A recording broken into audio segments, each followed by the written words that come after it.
Good morning, everyone. May I have your attention, please? We're ready to get started. If I could have everyone's attention, please. We're ready to get started. It is 9:30 on the dot. Welcome to today's Council on Foreign Relations Symposium. We have members and guests in Washington, D.C. as well as on Zoom, so welcome one and all. We hope you enjoy all of our sessions today. A reminder that today's symposium is on the record. If you're joining in person, please check your cell phones and silence them. That would be much appreciated. If you'd like to ask a question during the Q&A and you're here in person, raise your hand. If the presider calls on you, please stand, wait for the microphone, introduce yourself, and ask your question. You can also ask a question if you're joining via Zoom. Just click on the raise hand icon on the Zoom window. If you hear your name being called out, just accept the unmute now prompt. Your video will remain off, but your microphone will be unmuted so everyone on Zoom and in the room in DC can hear your question.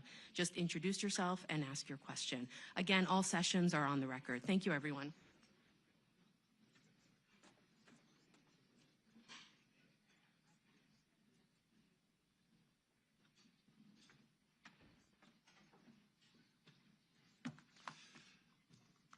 Good morning, everybody, and welcome. My name is Mike Froman. I'm president of the Council on Foreign Relations, and it's a great honor to welcome you here all today to our symposium on securing Ukraine's future.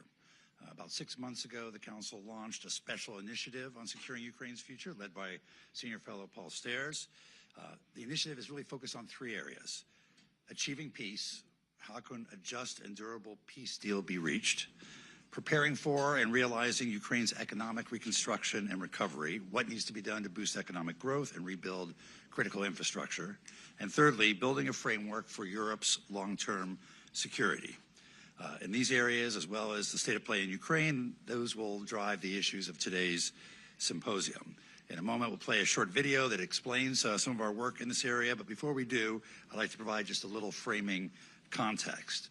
Russia's full-scale war in Ukraine just marked its 3rd anniversary, just a week ago, and President Trump is determined to bring a swift end to the conflict. Needless to say, we are meeting at a particularly dynamic time for the situation in Ukraine and the relationship of the United States to that conflict. And as a response to that dynamism, we have a full day of sessions in store for you, including this morning's keynote address on the path to peace in Ukraine, Ukraine and the future of European security, and reconstructing Ukraine. It's in that spirit that I have a great privilege of introducing this morning's speaker for the keynote discussion, General Keith Kellogg, Assistant to the President and Special Presidential Envoy for Ukraine and Russia. He previously served as the National Security Advisor to former Vice President Mike Pence and Chief of Staff and Executive Secretary of the National Security Council in the first Trump administration. And our presider this morning is Margaret Brennan, the moderator of Face the Nation and the Chief Foreign Affairs Correspondent for CBS News. We're also lucky to have her as a member of the CFR Board of Directors. After the introductory video, General Kellogg will come up to the podium, give some framing remarks on Ukraine's path towards peace. Then Margaret will come up and moderate a session with him before taking questions from all of you. We also have about 300 people on Zoom. And after that, we'll move to a panel on Ukraine and the future of European security to discuss how the war has upended the region's security and how the NATO alliance might evolve. All of this is made possible with the support of the Wachenheim Program on Peace and Security, and we're very grateful to the Susan and Edgar Wachenheim for their support of the Council more broadly. I'd like to remind you that today's discussion is on the record, and with that, we'll turn to our introductory video. Thanks for joining us this morning. More than 3 years since Russia's full-scale invasion of Ukraine, the conflict has devolved into a war of attrition. The war has exacted a heavy toll on the Ukrainians and the Russians alike. Hundreds of thousands of Russian and Ukrainian soldiers have been killed or wounded. Millions of Ukrainian civilians have been killed or displaced. Ukraine's infrastructure, from residential buildings to the energy sector, has been damaged or destroyed. Against all odds, Ukraine has prevented Russia from achieving its initial objectives and maintains control over hundreds of square kilometers of Russian territory after a surprise offensive in the Kursk region last summer. But Russia continues to occupy some 20% of Ukraine, making significant gains late last year. Now, Ukraine's future and the broader transatlantic security relationship is in question. Say this, I believe I will be able to make a deal between President Putin and President Zelensky quite quickly. Here at home, President Donald Trump has promised to deliver a quick end to the war. The United States has benefited from the order and stability that's existed across Europe for the greater part of the last century. But questions abound about the United States' role as Europe's security guarantor and the future of economic and military assistance to Ukraine. At the same time, Europe has struggled to find its footing and step up to not only defend Ukraine, but provide for its own long-term security. A secure, sovereign, and prosperous Ukraine grounded in the West is in our interests. Losing Ukraine would undercut the strength of the transatlantic alliance and encourage adversaries to take actions against U.S. partners. It would also mark the first victory for the emerging axis of autocracies. There's never been a more critical time to inform U.S. engagement on Ukraine than now. That's why we've launched the Council's Special Initiative on Securing Ukraine's Future, led by Senior Fellow Paul Stairs, to analyze the various challenges the U.S., Europe, and Ukraine must overcome to end the war. The initiative focuses its efforts on the following issues. Achieving peace. How can a just and durable peace deal be reached? What are the necessary conditions for all parties? How can the United States best facilitate that peace? Preparing for and realizing Ukraine's reconstruction and economic recovery. What does Ukraine need to boost its economic growth and rebuild its critical infrastructure? How can this be achieved? What external support is needed? Building a framework for Europe's long-term security. How can Ukraine be integrated into the European framework? What does Europe need to do to deter Russian aggression in the future? What will the U.S. role be in the continent's security architecture? Since its inception in 2024, the Special Initiative has convened meetings with top experts and policy officials and commissioned actionable policy reports that provide innovative solutions for the conflict's most complex challenges. We've already seen the direct impact of our work. In 2025, we plan to continue this momentum. Securing Ukraine's future is not just about strategizing an end to the war within the next 12 months. It requires looking past the cessation of hostilities to tackle the long-term economic and security challenges for Ukraine, Europe, and the United States. In the months and years ahead, we hope you'll engage with us on this effort.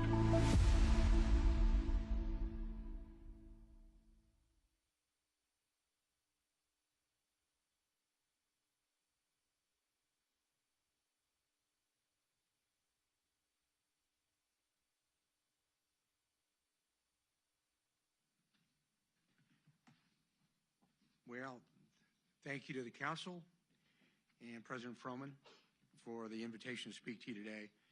And thank you to the audience for joining this conversation. I see some friends in the audience that have been here before, Elliot, Doug, the rest of the team out there. And today I think we're going to be discussing what is arguably the most complex foreign policy challenge the administration is faced with, and that's ending the Russian-Ukraine war, the largest war in Europe since the end of World War II. President Trump recognizes this and has acknowledged the gravity and complexity of bringing peace to this war. In a December press conference at Mar-a-Lago, President Trump remarked that ending the Russia-Ukraine war would be, quote, even more difficult than resolving the ongoing Israeli-Hamas war and the turmoil in the Middle East, end quote. President Trump's assessment is well-founded. The Russia-Ukraine war has become the largest land war in Europe since World War II. The death and destruction is what could be called industrial grade. After 3 years of war, combined casualties on both sides have surpassed 1 million individuals. Think of it this way. Just on the Ukrainian side alone, more soldiers have been killed, the Ukrainians, than the United States lost in the Vietnam War and the Korean War combined. Russia has over 490,000 soldiers deployed to Ukraine, a force that is larger than today's active United States Army. Russia has destroyed Ukrainian cities like Mariupol, a city the size of Denver proper. The city of Izium, a city that I visited, a city of 70,000, now holds less than 20,000, where when I was there, cooking was done in the streets because of no electrical power. The hospitals were running on generators. Russia's actions have been a catalyst for a broader crisis throughout Europe, to include ongoing refugee, energy security, food scarcity, inflation, and defense readiness issues across the entire continent. I've seen the destruction of Russia's war firsthand, having visited Ukraine, including the Donbass region. While the kinetic action and direct military engagement of this war is bound to Russian and Ukrainian territory, this war is ultimately being waged by a competing alliance structure who are all proxies to this war. Russia's war effort has led to a deepening of alliances with the Chinese, the Iranians, and North Koreans, where the Europeans are supporting Ukraine by proxy, in a simple fear that if Russia is not stopped in Ukraine, the war will spill over to the rest of Europe. Recently, spending 3 days at the recent Munich Security Conference talking to them, their fears and concerns look palpable. So when we discuss the complexities of ending this war, it comes from an understanding that bringing this war to a conclusion not only requires mitigating the root causes of the Russia-Ukraine war itself, but it ultimately entails the United States and European allies confronting a global adversarial alliance structure. Our allies in Europe claim they will pick up any slack in support, but also openly proclaim that the United States must be involved. In this foreign policy crisis, President Trump has been clear that the United States' primary objective in this war is to stop the killing and get both sides to the table and implement an enduring peace structure. America has funded this war with over $170 billion. This year alone, with the most recent tranche of over $60 billion, is an amount larger than we funded the United States Marine Corps this year. Donald J. Trump is a peacemaker, and he is a president of peace. President Trump has committed to the American people that he will put the interests and security of our citizens first, and he will keep our nation out of endless wars. You know, I'm reminded of what Professor Paul Kennedy from Yale University wrote in a seminal work, The Rise and Fall of the Great Powers. What he noted, that great powers historically fail when they involve themselves in strategic overreach. He called it imperial overreach. But I'll make it simple so you don't have to buy the book. When a nation is concerned about filling somebody else's potholes, then their own potholes, they fail. Ushering in peace between nation states was the legacy of his first administration. And this is the same mission he is bringing into the second administration and towards this war. This war did not start on Donald Trump's watch. I believe he's absolutely right. It would not have started if he was in office, and the strategy of the previous administrations, as much as it takes, as long as it takes, to me, was not a strategy, but a simple bumper sticker. Despite the past, President Trump is working hard to bring a peaceful resolution to this war. You can see the high priority he is placing on this goal when you look at how many senior individuals he has asked to pitch in and help negotiate peace, from Marco Rubio to Howard Lutnick, to Scott Bessler, to me, to Mike Waltz. He has worked out more in the last 45 days than we saw in the previous years. And we've only been at it for 45 days. But we already had teams in Moscow and in Kyiv. And we all want the same thing. We are working as a team to explore every avenue we can for peace. But as we know, and as this administration knows, peace is only possible through strength, which brings us to where we are today. How the Trump administration is deploying strength in this urgent moment to bring a peaceful resolution to this devastating war. To start, President Trump's America First approach towards engagement abroad is a driving force behind this administration's approach to the war, which is notably different than the preceding administration and the broader U.S. foreign policy establishment and status quo approach to the U.S. national security apparatus. President Trump has already engaged President Putin. He's engaged President Zelensky. We have found from previous approaches, you cannot avoid talking to your adversaries or friends alike. President Trump has elevated the United States priority as bringing peace to both sides rather than framing this war as one side winning over the other, an approach would only serve to drag America into an endless proxy war to the detriment of our own national security interests. When President Trump was asked in May 1923 2023 town hall if he wanted, quote, Ukraine or Russia to win this war. He responded by saying, I just want everybody to stop dying. This statement was not only a public commitment to peace and a commitment to keep our nation out of an endless war, but it was a proactive signal that the United States would serve as a positive force in bringing a resolution to this conflict. We saw this very approach towards that war play out in the recent Oval Office meeting between Presidents Trump and Zelensky last Friday. And I had a ringside seat, standing right behind the Vice President and Secretary Rubio. What happened was two nation-state leaders coming into a meeting with objectives that were clearly not in alignment with one another. And there was a disconnect publicly between the goals of the two administrations. President Zelensky approached this engagement with President Trump as an effort to get the United States to co-sign on the U.S. to continually funding Ukraine, to give Ukraine an advantage over Russia. President Zelensky clearly wanted President Trump to side publicly with the United States against Russia. It would have negated an objective interlocutor role. President Trump, however, was not approaching as a matter of one side gaining an advantage over the other, but was instead focused on peace, stating, quote, President Zelensky is not ready for peace if America is involved because he believes our involvement gives him a big advantage in negotiations. I don't want advantage, I want peace, end quote.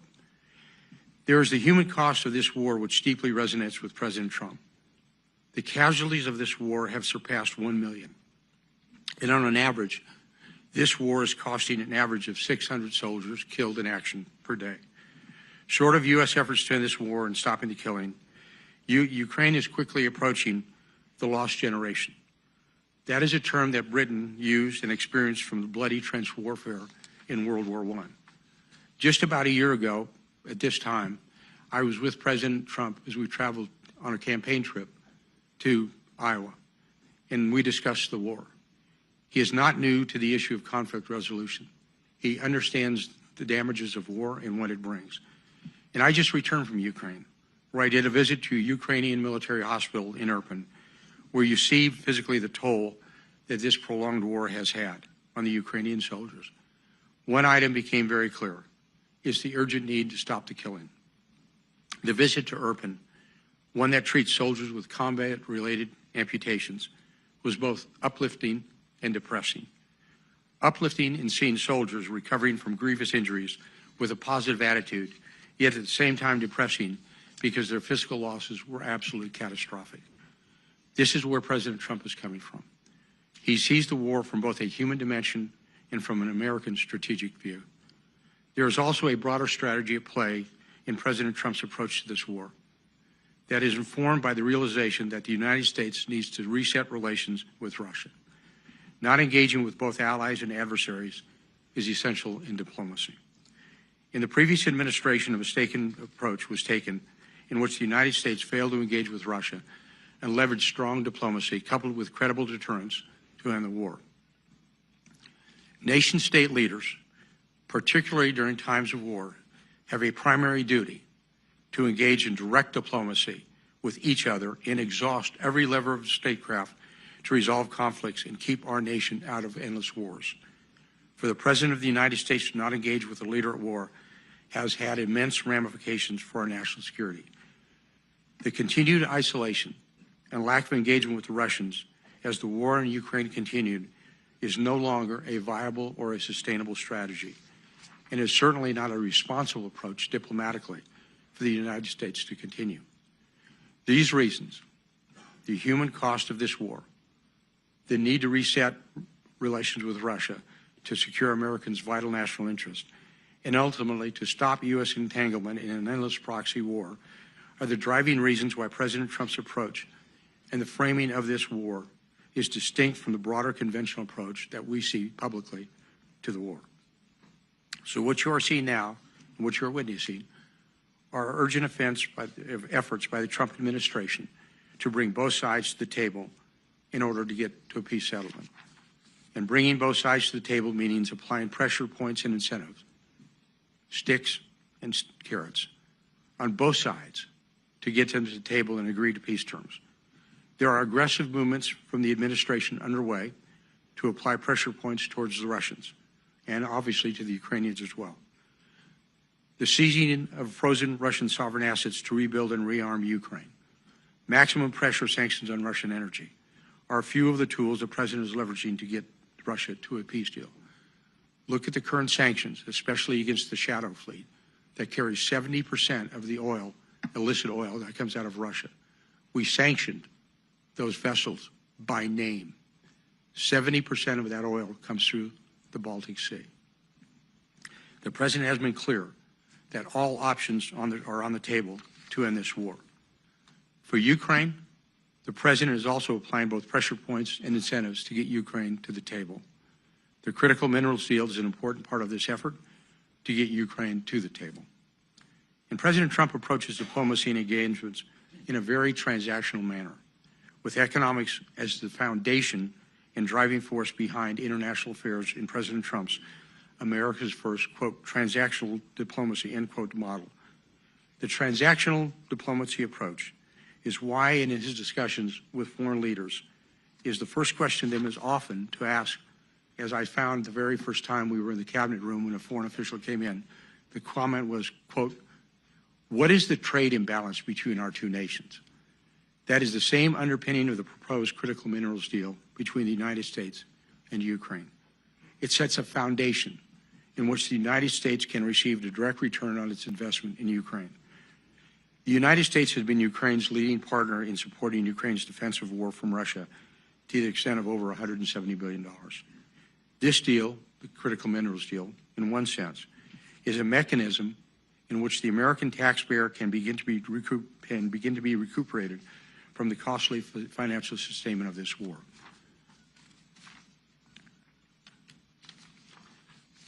More broadly, however, this critical minerals deal also offers a partnership deal between the United States and Ukraine, which can underpin a security architecture for Ukraine going forward.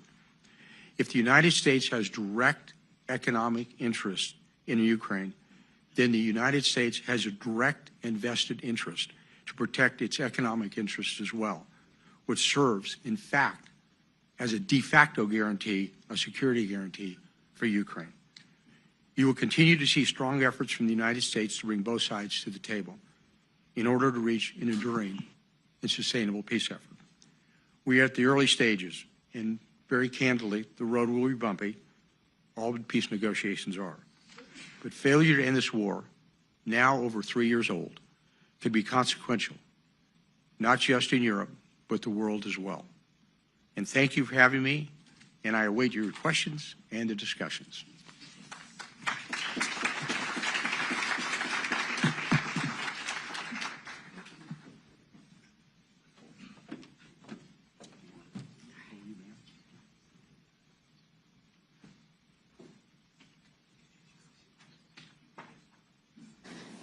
Thanks to all of you for joining this morning, and thank you for your remarks. Thanks.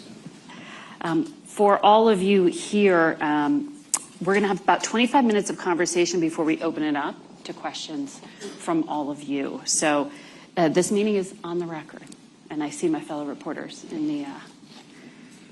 the gathering here.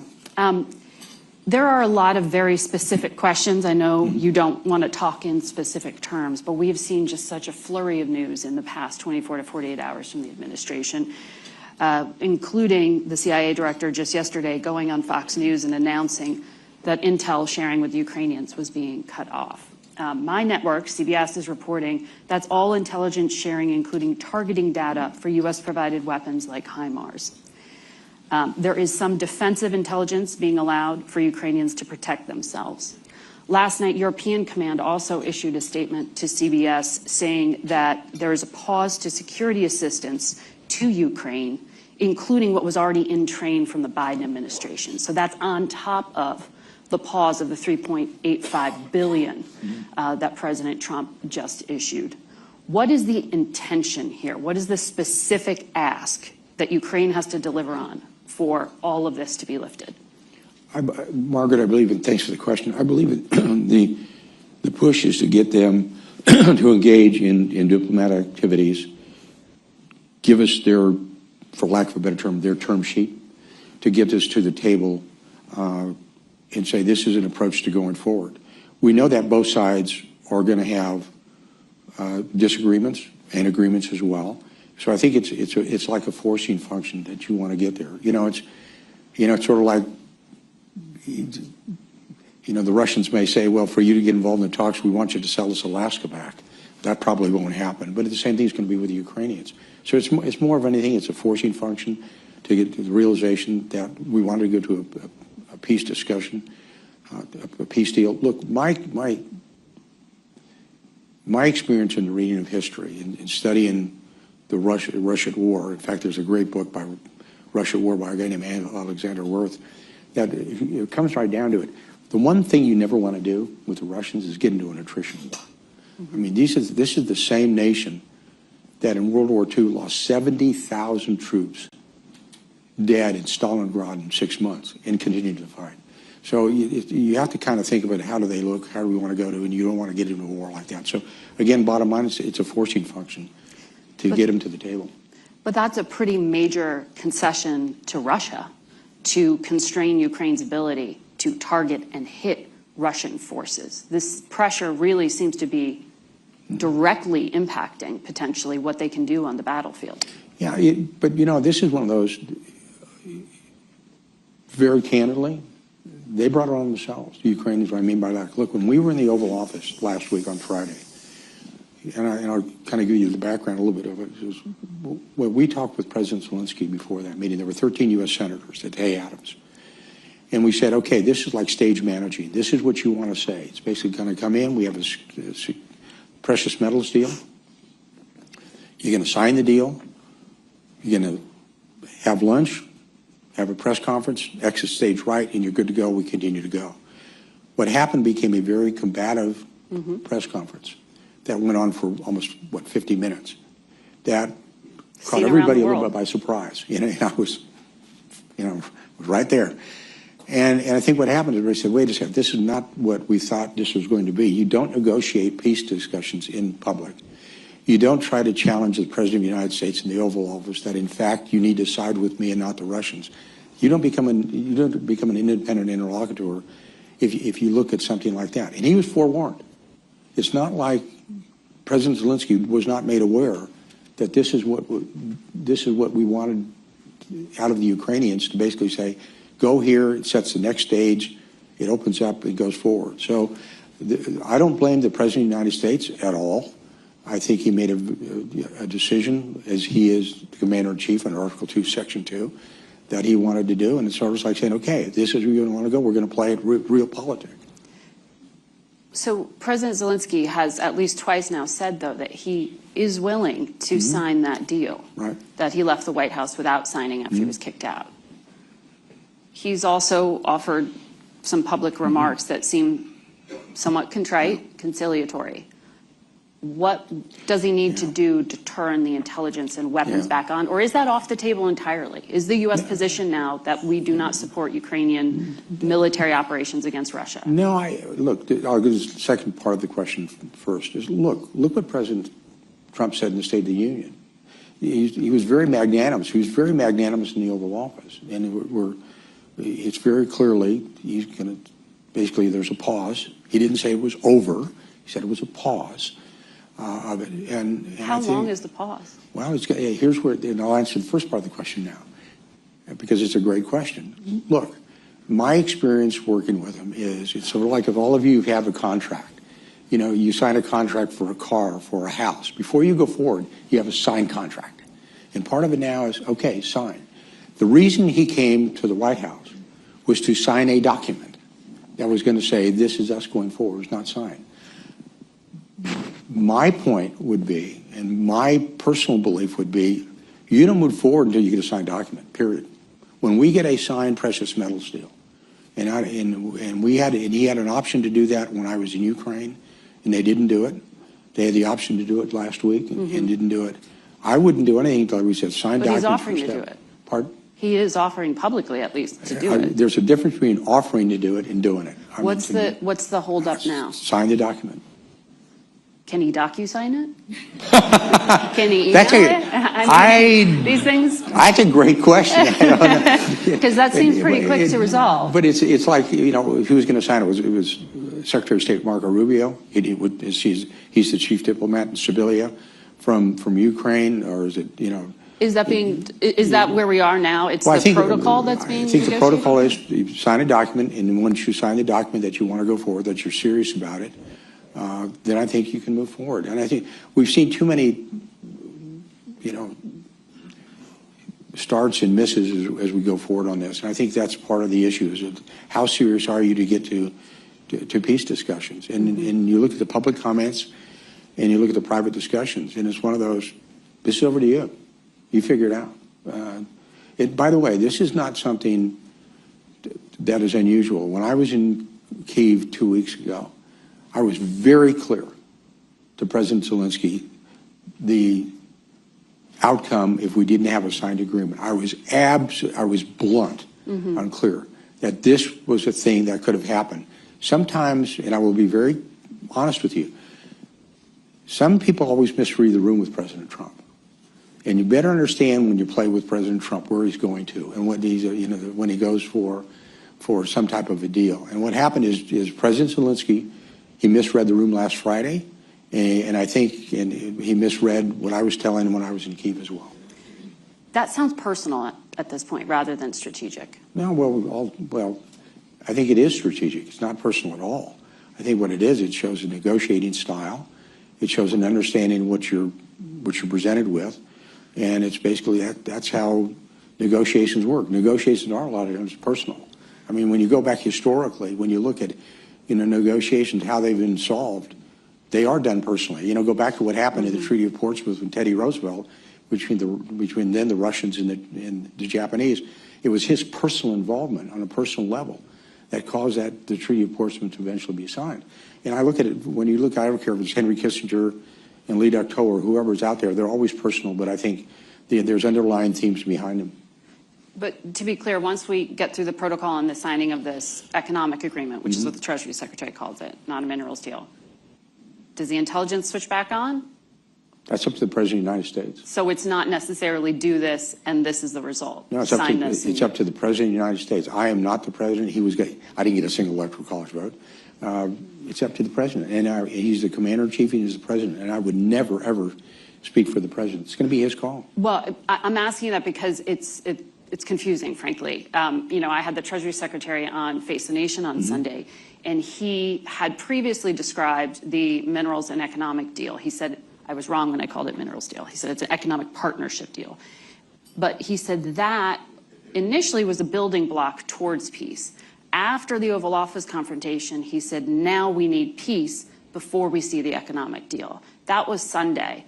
I know things change really quickly, and there are a lot of cooks in the kitchen.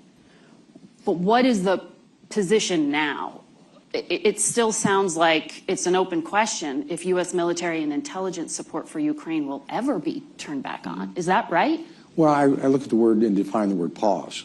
Pause did not, the President of the United States did not say it is ended. He said it is paused. That is transitional.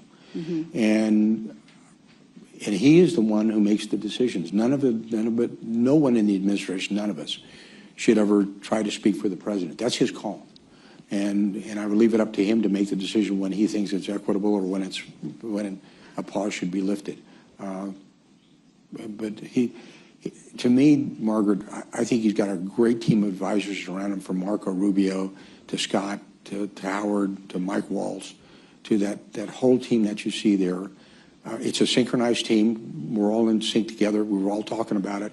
The lines of communication are open, but we all say, one guy owns this, one guy runs this ship. I'm a Westerner, and a Westerner, you've ever heard the term, you ride for the brand? If you ride for the brand, the trail boss is Donald J. Trump, then you ride for the brand, you're with him. So you are based, you have an office at the State Department. And at the White House. And at the White House. Steve Witkoff, the envoy to the Mideast, is also now involved in the Russia portion of this. He also has an office at the State Department. And in the White House. And in the White House. Okay. How much coordination is there between the two of you, or is this completely parallel? No, Steve's a great guy, and we've got a really good relationship. And my deputy, John Cole, and Morgan Ortegas are working well together. We talk well together. My offices in the state are on the 7th floor. His are on the 5th floor. I know where his offices are in the White House.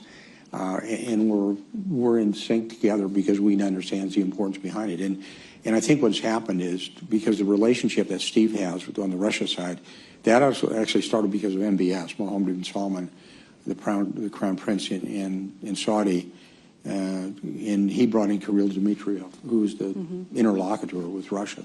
He runs the Sovereign Wealth Fund. And so he brought them together. So it made a lot of sense to strategically say, okay, with Steve, and I'm talking with Steve, Steve, you run this lane really hard, and I'll run this lane really hard, and we're like this together. We're talking about it, and we're sort of comparing notes that we want to be and providing that. And Marco Rubio made a great point when he was asked about it, because he was asked on a program about the special envoys. The beauty that Steve and I have is that's all our focus is. I'm focused on this, and he's focused on that. We build our teams out that way, and makes it really good. So it's a long answer to a short question, but Steve and I are in sync. We're together. We talk. We're on speed dial with each other, and our messages are basically coordinated. So Envoy Witkoff was on Face the Nation recently, and when I was asking him about the 3.5-hour meeting he had with Vladimir Putin, which I think all of us would love to be a fly on the wall for that one, he said he went by himself. There was no foreign service or intelligence officer with him. There were translators. He said 2 in the room. Were those U.S. translators? I don't know. When he did that interview... If you say he didn't have anybody with him, probably not. That's what he said. Yeah. Yeah. So were there notes from that meeting? Is there any record? I wonder, because that's an extraordinary amount of time with Vladimir Putin. Yeah, there were notes that were brought back, that Steve brought back. And so we are aware, it's sort of like a quid pro quo, where you want to go and what you want to do, and the discussions that were made. And it's their term sheet, essentially? Well, I use the term sheet, and term sheets, the answer is, yeah, in generalization, but it's like when I say term sheet, that's when I kind of made, obviously it wasn't a bad joke, but the fact is, like, they want Alaska back. Nope, not going to happen. But we have an indication of where the Russians are, and we want to do the same thing with the Ukrainians as well. And to me, we had a wonderful opportunity to get there. So we lost it. Envoy Witkoff said on a different network, but I read the transcript, that the framework for a peace deal between Ukraine and Russia is the Istanbul Protocol Agreement. Yeah. Is that the framework you are working with? No. Here's why. We both work from different... That came out of the Russians, said maybe you go there. To me, when you look at the Istanbul Accords, that happened 30 days after the invasion. And the demands in Istanbul were fairly significant on a very weakened Ukraine. And here's where I will agree with what Steve said. And Steve said it's a departure point. I think that's a good word to use. It's a departure point. At least but I think you have to look at those. I don't believe for all of us that is an equitable framework. And I think we have to develop something entirely new. You can start from that position if you want it with the Russians, but that is going to be something up to the negotiation teams going forward, what they want to look at. And I know that President Erdogan would obviously like to use that as a starting point. But I think any reasonable person has to look at what those accords actually said. Right.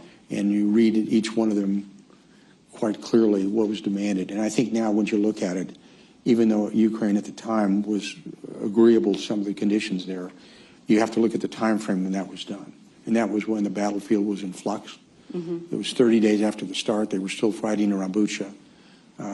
They were still trying to evict them from Kharkiv, the regions around Kharkiv, and it was a pretty strenuous fight. So you have to go to today. You can't go back 3 years ago. Yeah, the Institute for the Study of War issued an analysis of that, saying the draft protocol leaves Ukraine helpless in the face of future Russian threats of aggression. It sounds like you agree with that assessment. Yeah, I think it said it also restricted any bilateral security agreements. So this is not the Trump administration position.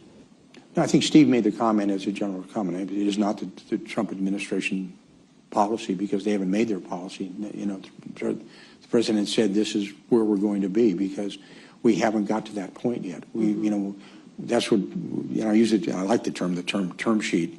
We know that what the term sheets are going to be, and then you can, you know, pivot from a known point and say, okay, this is where you're at.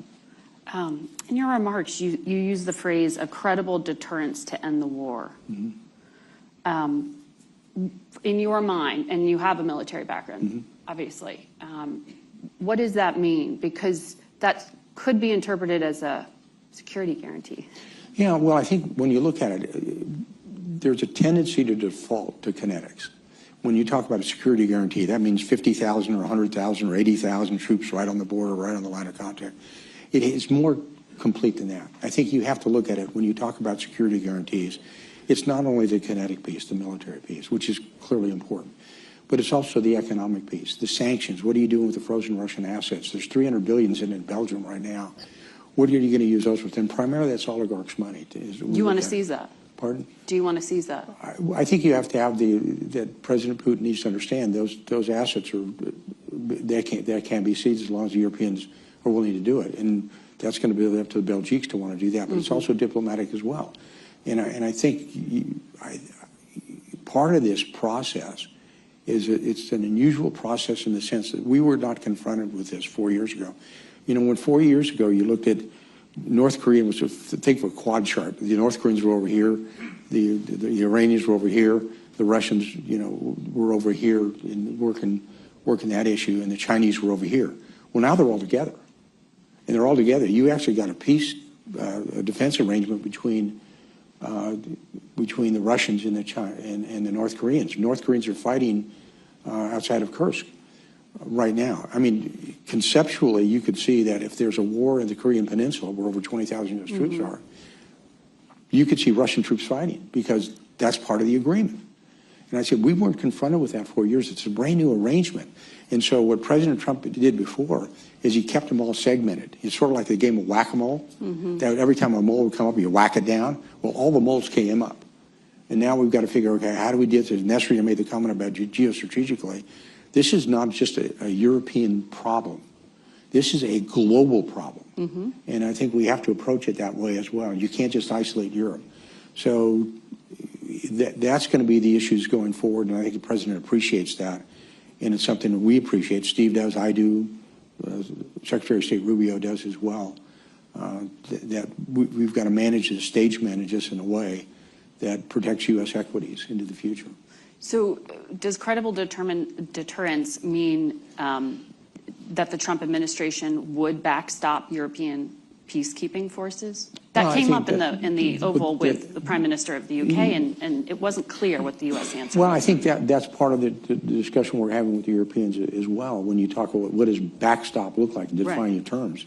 You know, I think back in my Jesuit education days, when I had a professor that said, always define your terms. I said, that's going to be important. What does it mean? But the Europeans were very clear when I was in Munich. They said, we support Ukraine as long as you're there. And said, well, what does that mean? So I think that's the reason you have to, the diplomatic side, with the presidents and prime ministers and chancellors of Europe, what does that look like? The economic side, what do sanctions look like? What is frozen assets, whatever it's going to be? And then we also look at the military side as well. Look, I made that comment a minute ago. It's pretty interesting to me when you look at it and isolate it to one issue. When you look about the sanctions the U.S. put on, we actually sanctioned the Shadow Fleet by hull.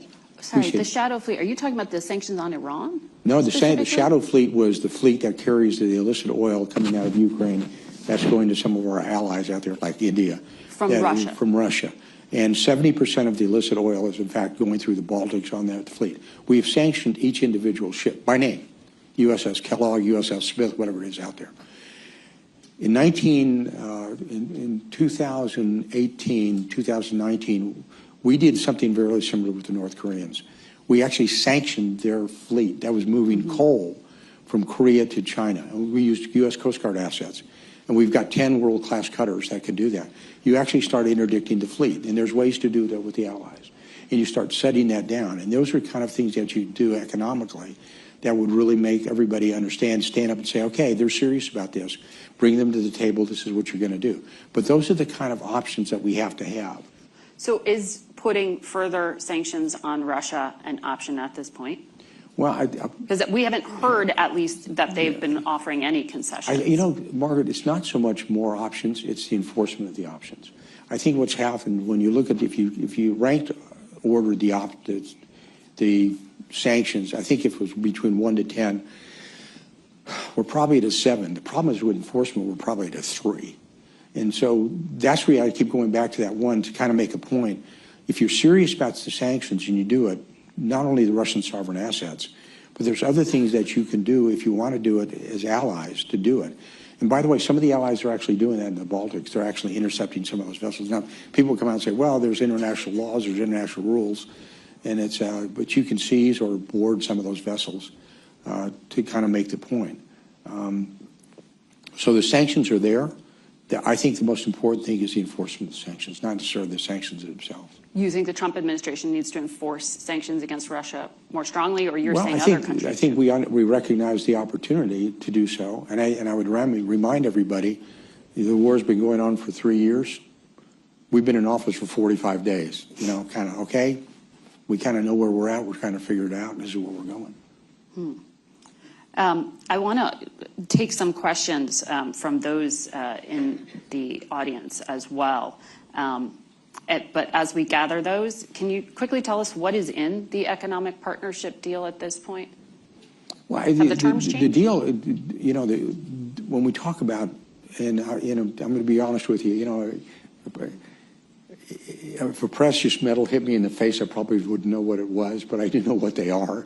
And I think part of it is just not only oil infrastructure, but the rebuilding of that infrastructure. But also you're looking about some precious metals. And I'll use titanium as an example. You know, titanium is, they export it, we import it. And it's designed for a lot of things that we use in the defense establishment. And the ability to reach and to use those. And here's the thing, and when I was talking to the president about it, I said, one of the things we probably ought to do before we really lock ourselves down is get the U.S. Geological Service to actually inventory that. Because the last time that those precious metals were even inventoried were done in the Soviet days. So you're kind of taking a little bit of a leap of faith in what's actually out there. We do know that it's called the Ukrainian Crescent, and it's on the western part of the Dnieper River, that there's a huge crescent of those precious metal areas that are there. Some of them are also, by the way, in Russian territory, Russian-occupied territory now. And part of it, I think the most important is, it's an economic security deal. And what I mean by that, and we tried to get across to President Zelensky and his team, look, when you get involved economically with somebody, I don't care if it's setting up McDonald's hamburger franchises or the precious metals, you invest yourselves diplomatically, militarily, economically, in the future of this country. And that's what we're trying to get across to them. That, look, this is something that is a big deal for us because President Trump is a transactional leader, and transactional starts with economics. And so we thought this was a good start for Ukraine and for an alliance that will continue to build with the United States and Ukraine. Michael Gordon here in the front row has the first question here in Washington. Thank you. Michael Gordon, Wall Street Journal. Sir, you're a retired Army general and you're familiar with the battlefield situation in Ukraine. What is the concrete effect of the abrupt end of military resupply to Ukraine and the end of the provision of intelligence and targeting data? The Ukraine may take some time for their military supplies to run down, but the cutoff in intel does have an immediate effect. In your judgment, what's been the effect to date, and what's going to be the effect if it continues for another week or 2 or 3? Well, Michael, thanks for the question. I think the best way I can describe it is sort of like hitting a mule with a 2x4 across the nose. You got their attention, and it is significant, obviously, because of of the support that we give, okay? But it's one way to sort of get your attention to do it. But it's a pause. It's not an end, and it's then up to them to do it. And I know that the allied partners that has anything to do with U.S. support as well are kind of paused as well. So anytime as a military person, anytime you displace assets, primarily from the intelligence community, it's pretty significant. And I'll use unclassified reports.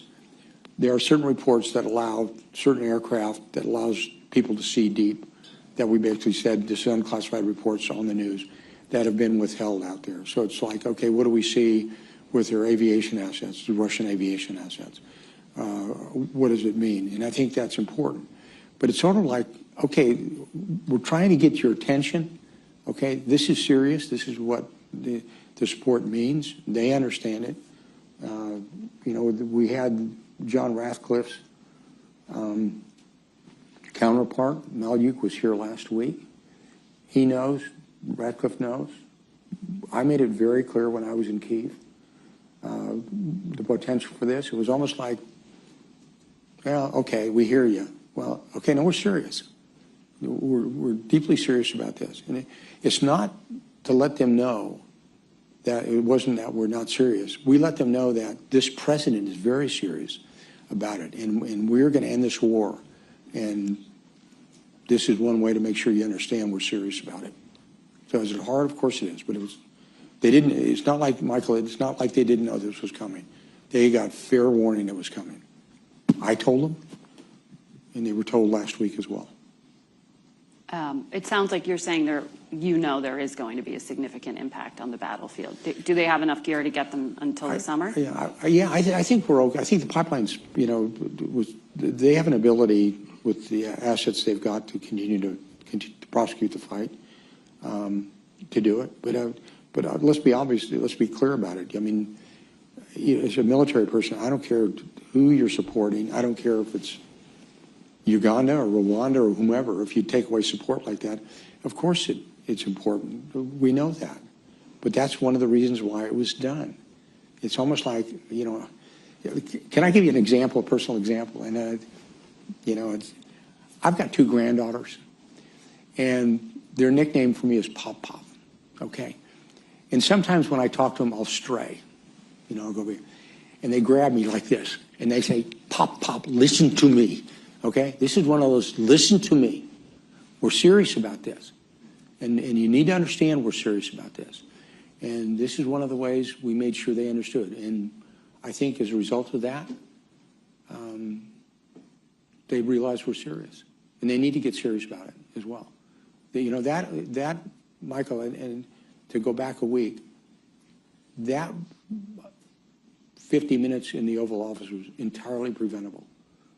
President Trump was very magnanimous in that for the first 30 minutes. I'd ask you to go back and look at the tape, not once, but 2 or 3 times, and everything he did. And that went, as the term is, that went south real quick. Mm-hmm. Jill here in the center of the room. Thank you very much, General Kellogg. Jill Doherty from Georgetown University. I wanted to ask you about Russia. I believe you said that the administration has seen a change in Moscow. Could you define exactly what that change is? Because at least publicly, it appears that President Putin has the same demands now that he had 3 years ago, which would be essentially territory. They keep what they've got, even if they don't hold it. Zelensky goes, and no NATO. And there are probably others. But can you tell us specifically what is the change in Moscow? Yeah, you know, that's, you know, it's a great question, because I think what you want to do, you have to, you know, I think leaders have to talk with one another. And President Biden didn't talk to Putin for over 2 years. President Trump has. So starting the changes, we're talking. That doesn't sound like much, but it's important that you've got leaders talking. The second is, of course, they're going to make their term sheet large. That's the reason I made that comment about Who knows what they're going to ask about? But that's a starting point. It's not an end point. You know, I go back at the start of the SALT negotiations years ago when I asked the leaders who were running the SALT negotiations. Ed Rowney was one of the guys who led that. And he said, understand how you negotiate with the Russians. You know, when you come into a room, 2 doors, you come into a room. You know, Americans come into a room and negotiate, we walk halfway across the room. The Russians come in, they stand on the side of the wall. So what do the Americans do? We go we go another quarter way across the room. And we understand how they negotiate. We know what's going to happen. But the fact is that their talking is very, very important. And I think that's the first step. So when you say there's a change, they're willing to talk about it. And I think, so it's not necessarily what the terms and conditions are. Look what President Trump has said about that. I mean, he's been pretty good about what he said. He said basically all options are on the table for the United States where it wants to go. And he's made that very, very clear to President Putin when he talked to him and when Steve Witkoff talked to him as well. So I think the very fact that you're starting to talk is important because you don't know where they're at until you get that term sheet. And I think we've got a preliminary. We kind of know where they're coming from and knowing what they want to do. We kind of need the same from the Ukrainians. And then you kind of put them together and you say to the president, our president, okay, Mr. President, this is what it looks like right now. This is what the picture looks like. Now, this is where we think, as a team, this is where we think that you can give and take and where you want to go. So are we down to the absolute end state? No. But remember what President Trump said. He actually talked about the potential of getting territory back from the Russians. He said that. That's a public comment from him. So which territory? Pardon? Can you tell us he didn't say. It's almost like, you know, remember the president said he was going to end the war in 24 hours. We didn't say what day, what year. So I think this is good that they're talking, and I think both sides talking is very, very important to get there. And look, this is, let's be very, very candid about it. There's no love lost between Ukraine and Russia right now. But this war is a war that, and when I've been over there, I mean, the loss of humans is critical. And in fact, by the way, and the reason and I know I'm diverting just for a bit on that is, I actually talked to President Trump on the campaign trail well over a year ago, and we talked about this thing, the lost generation. It's real. If you look at the demographics of Ukraine, I can show you where the demographics on the loss of military-aged men, at this time 25 to 35 years old, has gone down considerably. Plus the amount of people that have left their country right now, middle-aged men, military-aged males as well. And we're talking over 100,000. And so the Brits still feel that. They still talk about the lost generation.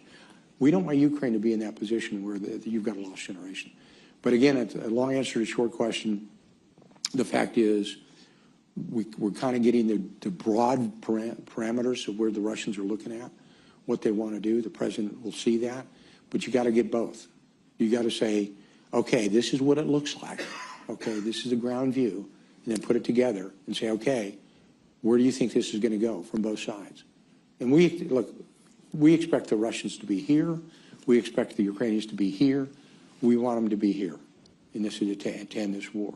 And there's long-term benefits for everybody, for not only the stability of Europe, but it's for us to, at a geostrategic level, it's a chance to break up this axis that we currently see that is global in nature, which is a real threat to the United States of America.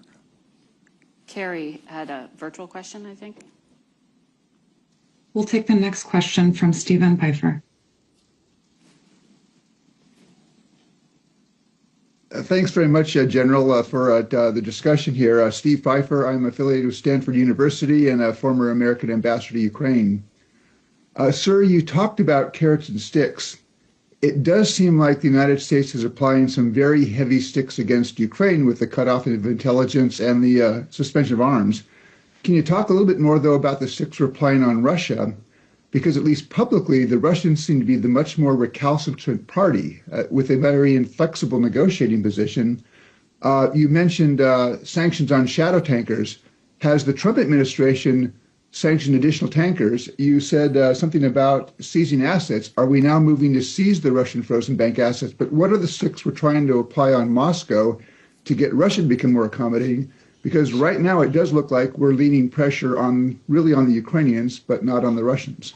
Thank you. Okay, thanks for the question. Okay, and I'd challenge you with this. And it's almost a binary, it's a question with a binary answer. Do we have a term sheet from the Russians broadly? And do we have a term sheet to Ukrainians? The answer is yes and no. So when you look at applying the pressures, we understand the pressures, but we kind of understand the pressures we can apply. Again, I remind everybody, we've only been at this for 45 days to get there, but we know what we can apply pressures where they want to go to. But they reached out fairly fast. Steve Witkoff went to Moscow, was able to talk with Putin for 3 hours. There was a call that was made between President Putin and President Trump. And we offered, when you talk about the pressures, the fact is, when the Ukrainians came last week, they had an invitation to sign a document in the Oval Office, have lunch with, they came to Washington, D.C., had that invite, and frankly, walked out of here with nothing. So I challenge your notion about who's being more reasonable right now, because when you look at what is happening, I don't see it the same way. I think that we're going to get there. I think the options are to apply more pressures. I think that's good. I don't think it's been done.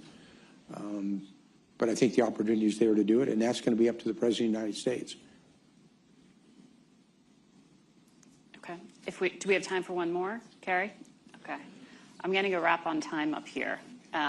But it sounds like you have a lot of people here who want to talk to you. So I'm gonna leave it here for us today. Thank you all virtually for tuning in. Thank you, General Kellogg, as well, for your time and for taking questions.